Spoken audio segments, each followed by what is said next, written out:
প্রিয় শিক্ষার্থী বন্ধুরা, সবাই কেমন আছো? আশা করি সবাই খুব ভালো আছো। আমিও খুব ভালো আছি। আবার অনলাইন ক্লাস নিয়ে আমি তোমাদের সামনে উপস্থিত হয়েছি। প্রথমে আমার পরিচয়টি তোমাদের সামনে উপস্থাপন করি। আমি পার্থ প্রতিম দাস, বঙ্গবন্ধু মাধ্যমিক বিদ্যালয় খালিশপুর খুলনার সহকারী প্রধান শিক্ষক প্রাতঃ। আমি আজ তোমাদের জ্যামিতির উপরে একটি ক্লাস উপস্থাপন করব তোমাদের সামনে। এই যে করোনাকালীন যে পরিস্থিতি, এই পরিস্থিতিতে আমরা কিন্তু এক প্রকার ঘরবন্দি হয়ে গেছি।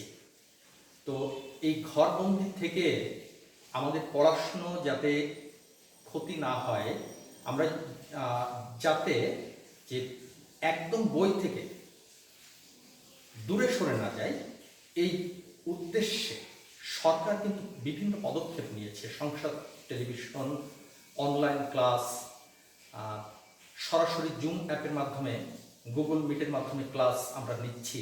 এবং আমাদের এই বঙ্গবন্ধু মাধ্যমিক বিদ্যালয়ের সুযোগ্য প্রধান শিক্ষক জনাব দেলোয়ার হোসেন স্যারের তত্ত্বাবধানে এবং নির্দেশনায় আমরা কিন্তু একটির পর একটি ক্লাস করে যাচ্ছি।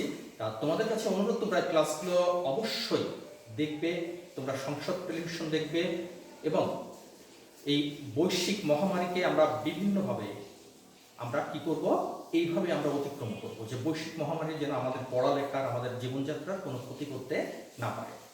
যাই হোক, আমি আমাদের পাঠে প্রবেশ করি। আমি কি বলছি, আমরা একটি জ্যামিতির সমস্যা তোমাদের সামনে উপস্থাপন করবো এবং সেই সমস্যাটি আমি সমাধান করে দেখাবো। সমস্যাটি কি, যে বৃত্তে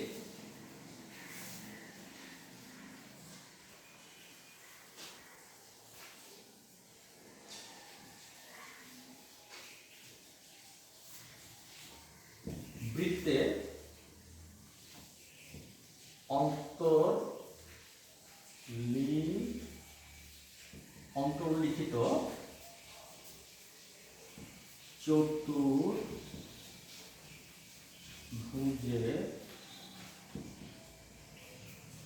যে কোনো দুই বিপরীত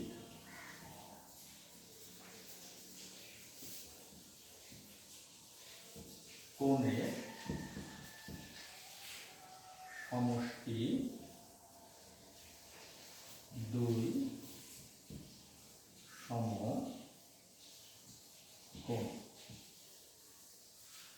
আচ্ছা, তোমরা খেয়াল করো, প্রশ্নটি জ্যামিতি করতে গেলে, আমাদের জ্যামিতির যে সমস্যা, সে সমস্যার সমাধান করতে গেলে আমাদের কিন্তু জ্যামিতিক প্রশ্নটি ভালোভাবে বুঝতে হবে। জ্যামিতির প্রশ্ন যদি আমরা বুঝতে না পারি, তাহলে আমরা কিন্তু সমস্যা সমাধান কোনো মতেই করতে পারবো না।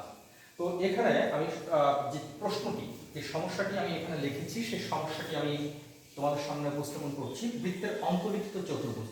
আমাদের প্রথমে এই বিষয়টি বুঝতে হবে যে বৃত্তের অন্তর্লিখিত চতুর্ভুজ বলতে কি বোঝানো হয়েছে। বৃত্তের অন্তর্লিখিত চতুর্ভুজ, আমি একটু চিত্র এঁকে দেখাই যে একটি বৃত্তে অন্তর্লিখিত বলতে তোমরা কিন্তু বুঝতেই পারছো যে সচরাচর যে বৃত্তের ভেতরে হবে। এবং বৃত্তের ভেতরে কেমন ভাবে হবে? বৃত্তের ভেতরে কি এইভাবে হবে? এটা তো অন্তর্লিখিত হয়। এটা কি হবে জ্যামিতিক ভাষায়? না, এটি হবে না। আমাদের বৃত্তে অন্তর্লিখিত বলতে যে চতুর্ভুজটি আমরা আঁকবো, সেই চতুর্ভুজটির শীর্ষবিন্দু, একটা চতুর্ভুজের শীর্ষবিন্দু থাকে 4টি, ত্রিভুজের থাকে 3টি, পঞ্চভুজের থাকে 5টি। এভাবে একটি চতুর্ভুজের শীর্ষবিন্দু থাকে 4টি। এই 4টি শীর্ষবিন্দু কিন্তু ওই বৃত্তটি অবশ্যই পরিধির পরে থাকতে হবে। এই যে দেখো পয়েন্টগুলো, যে পরিধির পরে অবস্থিত। একটি শীর্ষবিন্দু যদি পরিধির বাইরে থাকে, তিনটি পরিধির পরে থাকলো, একটি বাইরে থাকলো, তাহলেও কিন্তু আমাদের কি হবে না, অন্তর্লিখিত হবে না। এই বিষয়টি তোমাদের অবশ্যই ক্লিয়ার হতে হবে যে বৃত্তের অন্তর্লিখিত চতুর্ভুজ কাকে বলে। আমরা এই বৃত্তের অন্তর্লিখিত চতুর্ভুজের আরেকটি নাম বলতে পারি, আরেকভাবে বলা থাকতে পারে প্রশ্নে, সেটাও তোমাদের জেনে রাখতে হবে। সেটি হচ্ছে বৃত্তস্থ চতুর্ভুজ। বৃত্তস্থ চতুর্ভুজ এবং বৃত্তে অন্তর্লিখিত চতুর্ভুজ কিন্তু একই বিষয়, এটি তোমরা কিন্তু অবশ্যই খেয়াল করবে। এবার বিপরীত কোণ, বিপরীত কোণ অর্থাৎ এইটার বিপরীতে এইটি, এইটির বিপরীতে এইটি, এটা তো ইজি ভাবে আমরা বুঝতে পারি। সমকোণ অর্থাৎ 180 ডিগ্রি কোণ। তাহলে আমরা কি পাচ্ছি যে বৃত্তে অন্তর্লিখিত চতুর্ভুজের দুটি বিপরীত কোণ কি হতে হবে? সম্পূরক হবে, অর্থাৎ সমকোণ হবে। এটি আমরা কি করব? এটি আমরা প্রমাণ করব। তোমরা একটু খেয়াল করো, আমি একটি চিত্র আঁকার চেষ্টা করি।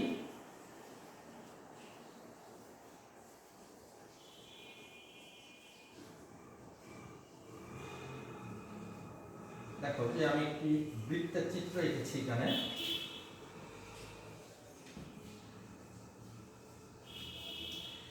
এই বৃত্তে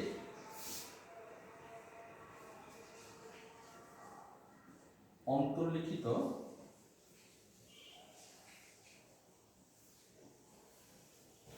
একটি চতুর্ভুজ ABCD। তোমরা দেখতে পাচ্ছ যে ও কেন্দ্র বিশিষ্ট একটি বৃত্ত এবং এই বৃত্তে অন্তর্লিখিত একটি চতুর্ভুজ ABCD। এর দুই বিপরীত কোণ কি? BAD, এবং এই BAD এর বিপরীত হচ্ছে BCD। আবার এই যে বি কোণ, ডি কোণ অর্থাৎ ABC এর বিপরীত হচ্ছে ADC। অর্থাৎ আমাদের যেটা প্রমাণ করতে হবে, আমি বিশেষ নির্বাচনটি ওইভাবে একটু লিখি যে মনে করি, আমরা মনে করি লিখব প্রথমে বিশেষ নির্বাচনের, মনে করি ও কেন্দ্র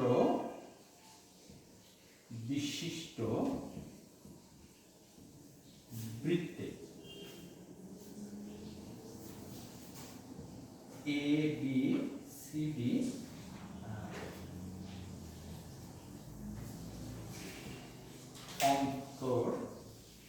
অন্তর্লিখিত হয়েছে।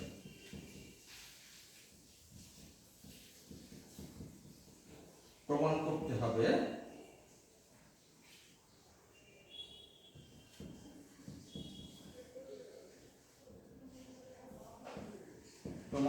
হবে যে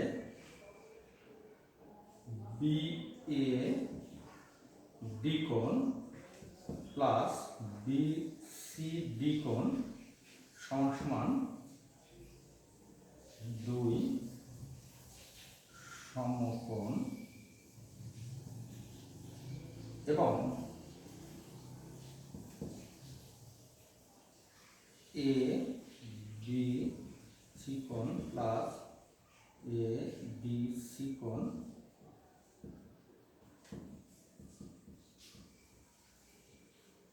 দুই সমকোণ।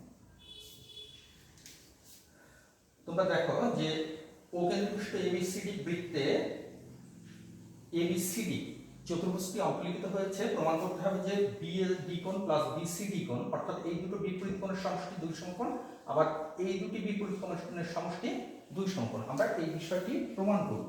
প্রমাণটি একদম সোজা, এবং এই প্রমাণটি করতে গেলে আমাদের যে বিষয়গুলো লাগবে এটি আমি বরাবরের মতো তোমাদের স্মরণ করে দিই। এখানে কিন্তু একটা বিষয় আসছে, প্রবৃদ্ধ কোণের একটা হিসাব আসবে। প্রবৃদ্ধ কোণ কাকে বলে? আমরা সমকোণ জানি, স্থূল কোণ জানি, সরল কোণ জানি।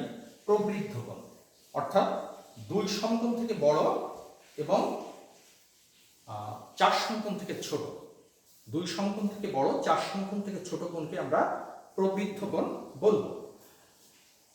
আর আরেকটি বিষয় যেটি আসবে, যে আমরা পিছনে করে এসেছি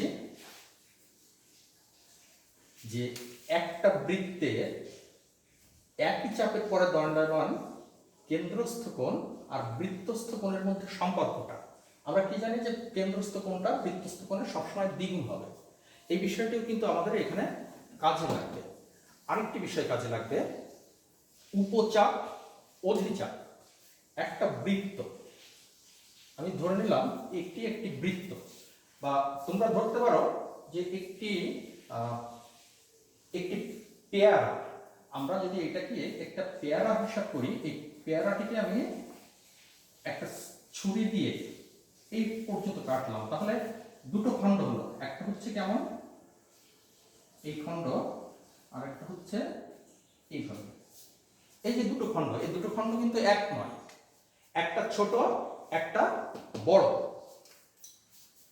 এইটাকে বলা হবে উপচাপ, আর এটিকে আমরা বলবো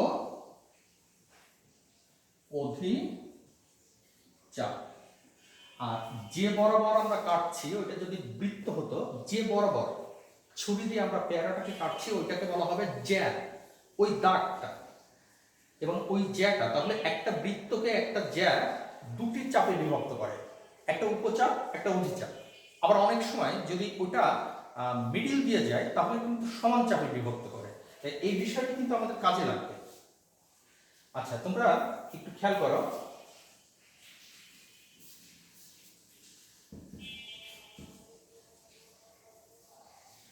আমরা তিনটি বিষয় তোমাদের স্মরণ করতে বলেছি। একটা হচ্ছে প্রবৃদ্ধকোণ কাকে বলে, একটা হচ্ছে উপচাপ আর অধিচাপটা কি, আর আরেকটা জিনিস সেটা হচ্ছে একই চাপের পরে দণ্ডায়মান কেন্দ্রস্থ কোণ বৃত্তস্থ কোণের দ্বিগুণ। এই তিনটি বিষয় আমাদের এখানে কাজে লাগছে। আমি এখানে আমরা এখানে দেখি যে বিডি চাপ, আমি যদি বিডি চাপ করে আমি বিও আর ডিও যোগ করলাম। তোমরা একটু চিত্রে খেয়াল করো, বিও এবং ডিও আমরা কি করলাম, যোগ করলাম। তাহলে এইখানে একটা কোণ তৈরি হলো। এটা কোন চাপে পড়ে, বিডি চাপে পড়ে। তাহলে এখানে এই যে বিডি চাপ, বিডি চাপের উপর কেন্দ্রস্থ কোণ কি, কেন্দ্রস্থ কোণ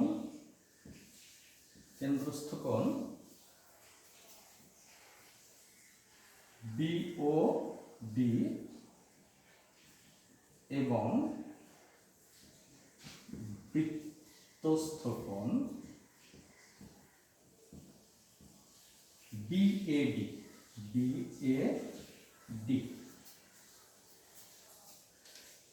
তাহলে আমরা কি দেখছি যে বিডি চাপের পরে কেন্দ্রস্থ কোণ বিওডি, ওটা আমি একটু উপরে লিখি তোমাদের বোঝার সুবিধার্থে, এবং বিডি চাপের পরে বৃত্তস্থ কোণ হচ্ছে বিএডি। এখন আমি যে তিনটি বিষয় তোমাদের স্মরণ করেছিলাম সেখান থেকে আমরা কি লিখতে পারি, যে একই চাপের পরে কেন্দ্রস্থ কোণ আর বৃত্তস্থ কোণের সম্পর্ক থেকে আমরা লিখতে পারি যে এই যে কেন্দ্রস্থ কোণটা বিওডি কোণ সমান সমান 2 ইন্টু বিএডি কোণ। আমি 1 নম্বর দিয়ে রেখে দিলাম। এবার দেখো, এবার বিডি যে চাপটা, এই যে বিডি চাপটা আমি এখানে তোমাদের দেখাই। বিডি চাপ,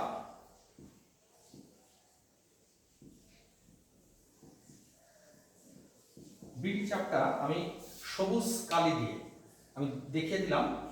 এই বিডি চাপের বিপরীত যেটা আছে সেটি হচ্ছে কিন্তু আরেকটি চাপ, সেটা কি অধিচাপ। এই পাশটা কিন্তু অধিচাপ। আর এই যে সবুজ কালিতে দেখালাম এটা হচ্ছে উপচাপ। তো এই যে উপচাপ আর অধিচাপ, আমি যে এখানে সম্পর্কটা দেখিয়েছি বৃত্তস্থ কোণ আর কেন্দ্রস্থ কোণের মধ্যে, সেটি কিন্তু সেই ক্ষেত্রে চাপটা ছিল কি চাপ, সেই ক্ষেত্রে চাপটা ছিল উপচাপ। এখন তোমাদের একটা জিনিস মনে রাখতে হবে যে যদি চাপটি অধিচাপ হয় তাহলে যে কেন্দ্রস্থ কোণটা তৈরি হবে সেটা কিন্তু প্রবৃদ্ধ হবে। আমি আবার উল্লেখ করছি এই বিষয়টি এই জ্যামিতিতে সবচেয়ে যে ক্রিটিক্যাল পয়েন্ট এই জ্যামিতির ক্ষেত্রে, যে আমরা যে চাপটি নিয়েছি সেটি নিয়েছিলাম উপচাপ, এবং উপচাপের পরে কেন্দ্রস্থ কোণ এবং উপচাপের পরে বৃত্তস্থ কোণের মধ্যে সম্পর্ক আমি এখানে লিখে 1 নম্বর সমীকরণ দিয়েছিলাম। এখন এই চাপটি যদি উপচাপ না হয়ে অধিচাপ হতো, তাহলে যে কেন্দ্রস্থ কোণটা হতো সেই কেন্দ্রস্থ কোণটা হতো কিন্তু প্রবৃদ্ধ কোণ। অবশ্যই 2 সমকোণ থেকে বড় এবং 4 সমকোণ থেকে ছোট হবে। অর্থাৎ অধিচাপের ক্ষেত্রে অবশ্যই কেন্দ্রস্থ কোণ প্রবৃদ্ধ কোণ হতে হবে। তো এখানে যে অধিচাপটা BAD, এখানে অধিচাপটা BAD অধিচাপ, এই যে অধিচাপ, এই অধিচাপের কেন্দ্রস্থ কোণ কোনটা? এখানেও কিন্তু কেন্দ্রস্থ কোণ এই, দেখো এই BOD, তাহলে এইটা কি হবে আমি বলছি, প্রবৃদ্ধ কেন্দ্রস্থ কোণ BOD। এইটা সমান সমান আমরা কি লিখতে পারি, এখানে এই যে BAD চাপের পরে সেই চাপটা কই, সেই চাপটা হচ্ছে এই যে এই সম্পূর্ণ চাপ, এই চাপের পরে তবে বৃত্তস্থ কোণ কই, বৃত্তস্থ কোণ এইটা। তাহলে BCD সম্পর্ক, তাহলে এটা কেন্দ্রস্থ কোণটা বৃত্তস্থ কোণের দ্বিগুণ। তাহলে একে আমরা দিলাম 2 নম্বর। এবার BOD কোণ এবং প্রবৃদ্ধ BOD কোণ, এই দুটো যদি আমি যোগ করি তাহলে কত সমকোণ আসবে? 4 সমকোণ। তোমরা দেখো যে BOD, এই BOD হচ্ছে এই, আর প্রবৃদ্ধ BOD হচ্ছে এই। তাহলে এই দুটো কোণ মিলে একসাথে কত সমকোণ আসছে? 4 সমকোণ। আচ্ছা, আমরা 1 নম্বর এবং 2 নম্বর যোগ করি, কি ইমপ্লাইজ করছে? BOD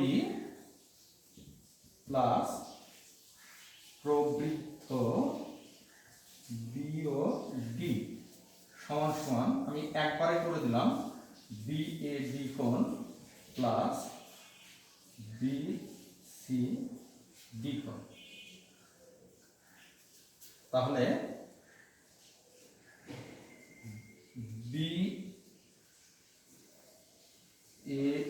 কোণ প্লাস BCD কোণ ইকুয়াল টু 2 সমকোণ। আমি ক্যালকুলেশনটা একটু সংক্ষেপে করলাম যে এটা 4 সমকোণ, BOD প্লাস প্রবৃদ্ধ BOD, আর 2 ইন্টু এই দুটো কোণের সমষ্টি। তাহলে এই 2 যদি আমি নিচে নিয়ে আসি তাহলে এখানে 2 সমকোণ হচ্ছে। তাহলে আমাদের একবারে কিন্তু একটি প্রমাণ আমরা পেয়ে গেলাম, এই প্রমাণটি কিন্তু আমরা পেয়ে গেছি।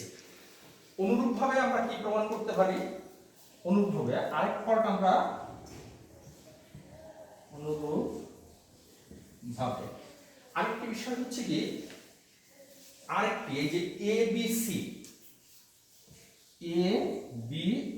কোণ প্লাস ABC কোণ সমান 2 সমকোণ।